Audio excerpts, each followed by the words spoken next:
In 2012, a young man named Sammy booked a room in an old hotel. The hotel stood alone on the edge of a small, quiet town. It was the kind of town people passed through, rarely stopping. Sammy was no different. He was just passing through on a business trip. He didn't plan to stay long. He just needed a place to sleep for a few nights. The hotel was old and smelled faintly of mildew and decay. The wallpaper was peeling at the seams and the furniture was covered in dust. But the price was right, so Sammy decided to stay. He checked in at the front desk and was given the key to room 313. The receptionist, an old woman with a sour expression, handed him a heavy tarnished key. "Don't lose this," she muttered, her voice raspy and low. "They don't make keys like this anymore." Sammy took the key and made his way up the creaking staircase to his room. He was tired from his long drive and just wanted to relax. He found his room at the end of a long, dimly lit hallway. He slid the key into the lock and stepped inside. The air in room 313 was heavy and cold. It pressed down on Sammy like a thick, wet blanket. The curtains were drawn, shrouding the room in an unnatural twilight. There was a single, flickering lamp on the nightstand beside the bed, casting long dancing shadows across the room. Sammy shivered, though he couldn't tell if it was from the cold or something else. The room smelled musty, like it hadn't been aired out in years. A thin layer of dust covered everything. The wallpaper, once a vibrant floral print, was now faded and stained with damp. In places it bubbled out from the wall, as if something was trying to push its way through. The heavy velvet curtains were tightly drawn, blocking out any sliver of light from the outside world. The room had a strange energy about it, a palpable sense of unease that clung to the air like cobwebs. Sammy tried to shake off the feeling. It was just an old room, he told himself. There was nothing to be afraid of. Sammy tried to relax. He ran a bath, hoping the hot water would chase away the lingering chill in his bones. But even as he sank into the steaming water, he couldn't shake the feeling of being watched. Uneasy eyes seemed to bore into him from the shadows, unseen observers in the gloom. The hairs on the back of his neck prickled with a nervous energy. He finished his bath quickly, dried off and climbed into bed. He turned off the bedside lamp, plunging the room into darkness. Just as he was drifting off to sleep, he heard it. It was a soft sound at first, like something dragging across the floor above him. He lay still, listening intently.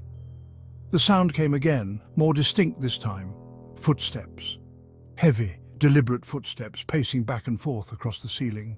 Sammy's heart pounded in his chest. His room was on the top floor. There shouldn't be anyone above him. The next morning, Sammy tried to rationalize the strange noises he'd heard. He told himself it was probably just the old building settling. He was tired, stressed. His imagination was running wild. That had to be it. He showered, dressed, and went downstairs for breakfast. The old woman from the front desk was nowhere to be seen. He ate his breakfast in silence, the events of the previous night still fresh in his mind. When he returned to his room, he noticed something he hadn't seen before. Scrawled across the dusty surface of the old mirror above the dresser, written in what looked like a child's shaky hand, were 3 words: "Leave before she wakes up." Sammy stared at the message, his blood turning to ice. A shiver ran down his spine and he felt a cold dread settle in the pit of his stomach. He tried to wipe the message away, but it wouldn't budge. It was as if it was etched into the very glass itself. Section 5. The third night. 2 more nights passed in a blur of unease and growing terror. The footsteps continued each night, relentless and unnerving. The whispers seemed to grow louder, the sense of dread more oppressive. Sleep offered no escape, only a descent into a nightmare world of shadowy figures and chilling whispers. He barely slept, his nerves frayed, his mind on the verge of unraveling. He considered leaving, finding another hotel, but something kept him rooted to the spot. A morbid curiosity, perhaps, or maybe a strange sense of compulsion. He had to see it through.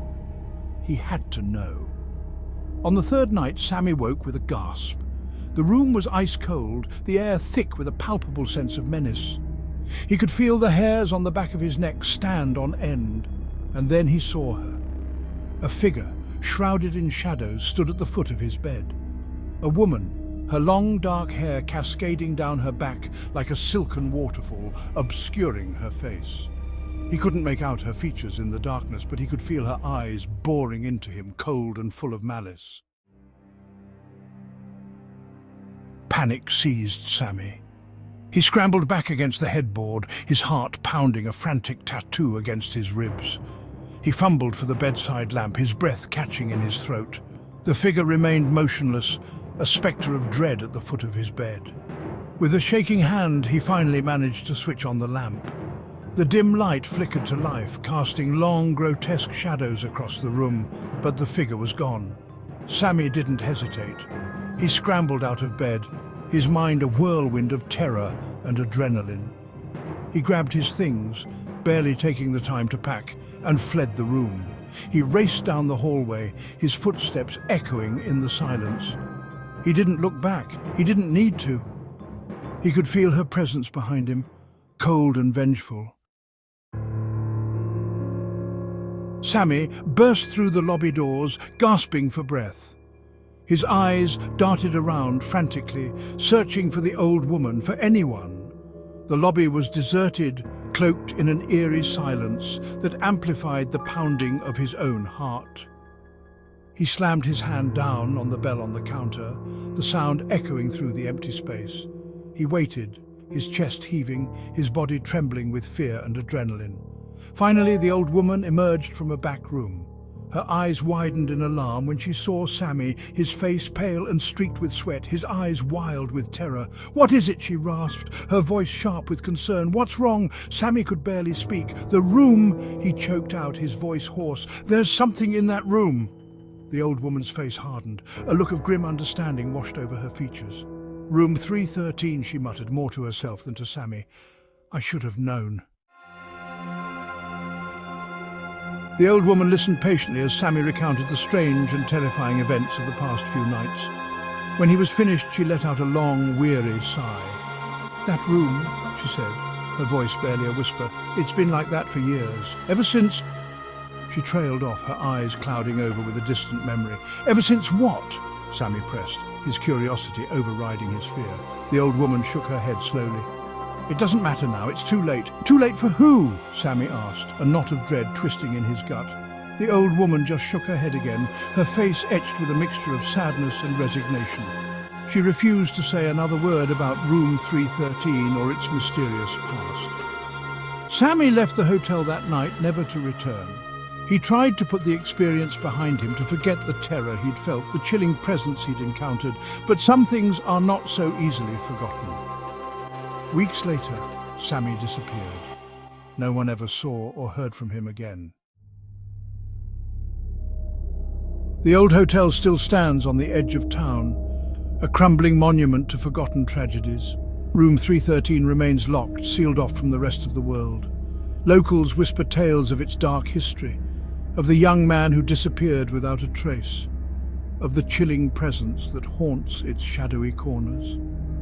Some say the room is cursed, that the woman who died there all those years ago never truly left. They say she walks the halls at night, searching for something she lost, her mournful cries echoing through the empty corridors.